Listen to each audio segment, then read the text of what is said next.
What happens when a CEO decides to walk into his own company, not as the boss, but as a stranger? What happens when he sees the truth hidden behind the polished desks and fake smiles? This is a story of secrets, sacrifices, and the shocking decisions that change lives forever. Let's dive in.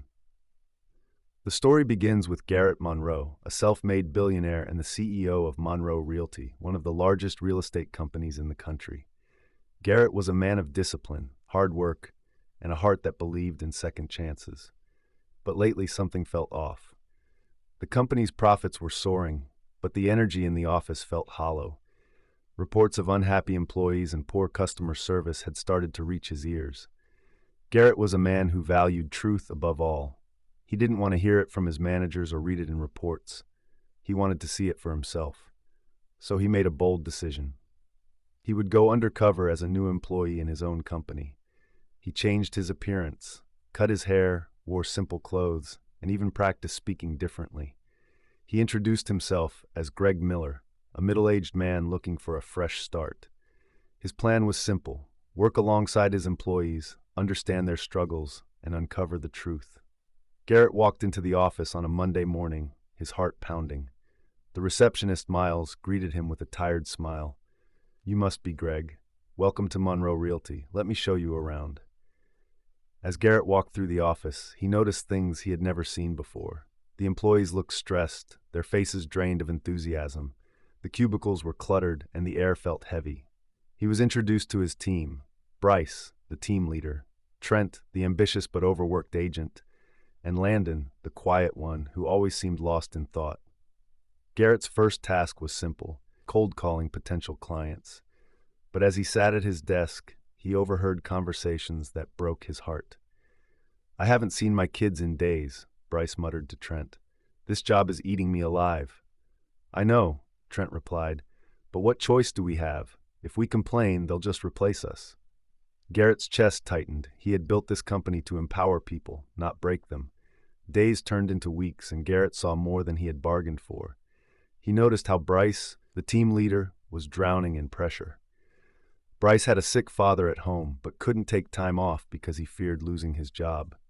Trent, the ambitious one, was cutting corners to meet targets, sacrificing ethics for success. And Landon, the quiet one, was silently battling depression, feeling invisible in the corporate machine. One evening, as Garrett stayed late to finish a report, he saw Landon sitting alone in the break room, staring at a photo of his late dog. Garrett sat beside him. "Rough day?"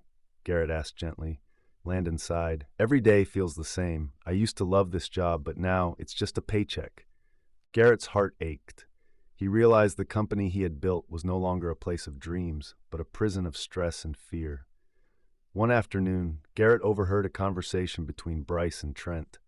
"Did you hear about the new policy?" Trent asked. "Yeah," Bryce replied. "They're cutting our bonuses again. But guess what? The CEO just bought a new private jet. Must be nice." Garrett froze. He had never bought a private jet. In fact, he lived a modest life despite his wealth. Someone was misusing the company's funds and tarnishing his name. That night, Garrett dug deeper. He discovered that Victor, the CFO, had been embezzling money for years, blaming the financial cuts on Garrett. Victor had created a false narrative, making the employees believe Garrett was greedy and uncaring. The next morning, Garrett called an emergency meeting. The employees gathered, their faces filled with confusion and fear. Garrett stood at the front, his heart heavy, but his resolve strong.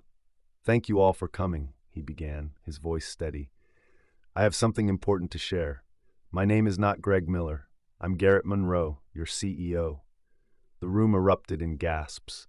Bryce's jaw dropped, Trent's face turned pale, and Landon looked up, his eyes wide with shock. "I came here undercover because I wanted to see the truth," Garrett continued. "And what I saw broke my heart. I saw hard-working people being pushed to their limits, their dreams crushed under the weight of stress and fear. I saw lies being spread about me, lies that turned you against the very company you helped build." He paused, letting his words sink in. "But today, that changes. Victor, the CFO, has been stealing from this company and blaming it on me. He's the reason your bonuses were cut, the reason you've been struggling, and as of today, he's fired."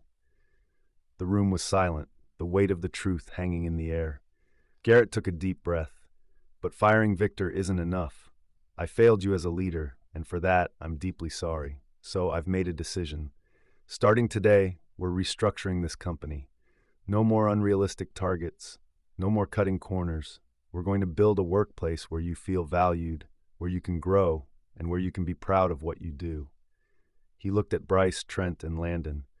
Bryce, take the time you need for your father. Trent, let's work on rebuilding your ethics. And Landon, your voice matters. I want to hear it. The employees stared at him, their eyes filled with a mix of disbelief and hope. For the first time in years, they felt seen. As the meeting ended, Garrett walked back to his office, his heart lighter but his mind racing. He knew the road ahead wouldn't be easy, but he was ready to fight for his employees, for the company he had built, and for the values he believed in.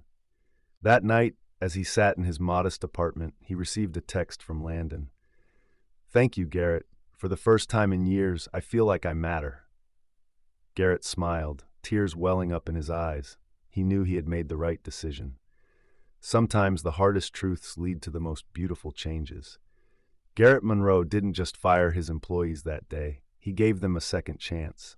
A chance to dream again, to believe again, and to build a future they could be proud of. Because in the end, a company isn't made of profits or policies. It's made of people. And when you take care of your people, everything else falls into place. That's the story, friends. I hope you enjoyed it. It was a pleasure sharing it with you all. Don't forget to comment below and let me know where you're watching from. It's always fun to see the global reach of these stories. And if you haven't already, please hit that subscribe button for more amazing stories, tips, and tricks.